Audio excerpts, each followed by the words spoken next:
Hello అండి, అందరికీ welcome to కుచ్చు స్పెషల్ డిషెస్.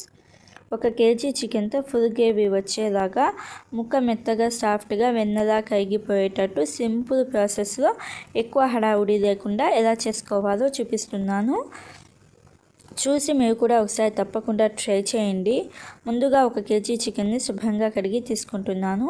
ఈ చికెన్లో రెడ్ చిల్లీ 1 టీ స్పూన్, పసుపు 1/2 టీ స్పూన్, ఉప్పు 1 టీ స్పూన్ దాకా వేసుకొని అప్పటికప్పుడు ఫ్రెష్గా నూరుకున్న అల్లం వెల్లుల్లి పేస్ట్ 2 టేబుల్ స్పూన్లు వేసుకొని పెరుగు 1/4 కప్పు నుంచి 1/2 కప్పు దాకా వేసుకొని ఈ మసాలాలు మొత్తం ముక్కలకి తగిలేటట్టు బాగా కలుపుకోవాలి. బాగా కలుపుకున్న తర్వాత సగం నిమ్మ చెక్కను కట్ చేసుకొని నిమ్మరసాన్ని పిండుకొని ఇంకొకసారి బాగా కలుపుకొని ఒక 30 నిమిషాలు లేకపోతే గంట పాటు మ్యారినేషన్కి వదిలేయండి. 30 నిమిషాల తర్వాత స్టవ్ ఆన్ చేసుకొని కడాయి పెట్టుకొని 2 టేబుల్ స్పూన్ల దాకా నూనె వేసుకొని 2 బిర్యానీ ఆకులు, 1 జాజికాయ, 1 ఇంచు సైజ్ అంత దాల్చిన చెక్క, 1 జాపత్రి, 2 ఇలాచీలు, 5 లవంగాలు వేసుకొని 2 లేదా 3 పెద్ద సైజు ఉల్లిపాయలను పొడుగ్గా నిలువుగా కట్ చేసుకొని వేసుకోండి.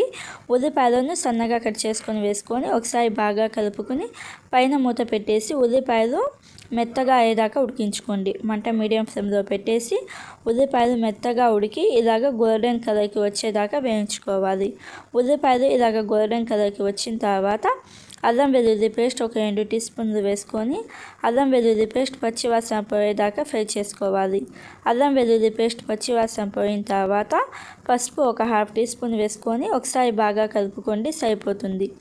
ఇలాగ ఒకసారి బాగా కలుపుకున్న తర్వాత రెడ్ చిల్లీ 1 టీ స్పూన్ దాకా వేసుకొని ఇంకొకసారి బాగా కలుపుకొని 2 మీడియం సైజు టమోటాలను మిక్సీ జార్లోకి వేసుకొని ఇలాగ మెత్తని పేస్ట్ లాగా గ్రైండ్ చేసుకున్న టమోటా ప్యూరీ వేసుకొని ఒకసారి బాగా కలుపుకోండి. ఇలాగా ఒకసారి బాగా కలుపుకున్న తర్వాత పైన మూత పెట్టేసి ఆయిల్ సపరేట్ అయ్యేదాకా ఉడికించుకోవాలి. 5-7 నిమిషాల పాటు ఉడికించుకుంటే ఆయిల్ సపరేట్ అవ్వడం స్టార్ట్ అవుతుంది.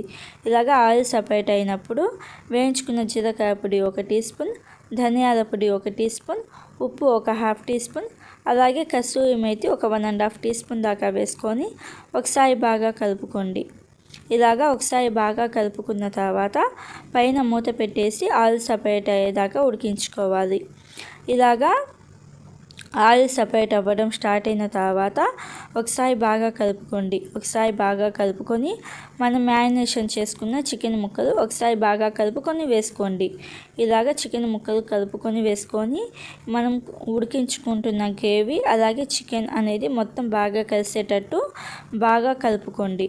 ఇలాగా ఒక 2-3 నిమిషాల పాటు బాగా కలుపుకున్న తర్వాత మంట హై ఫ్లేమ్లోనే పెట్టేసి ఒక 8 నుంచి 10 నిమిషాల దాకా మధ్య మధ్యలో కలుపుకుంటూ ఉడికించుకోండి. ఒక 8 నిమిషాల తర్వాత పైన మూత పెట్టేసి మంట మీడియం ఫ్లేమ్లో పెట్టేసి ఒక 10-15 నిమిషాల దాకా ఉడికించుకోండి.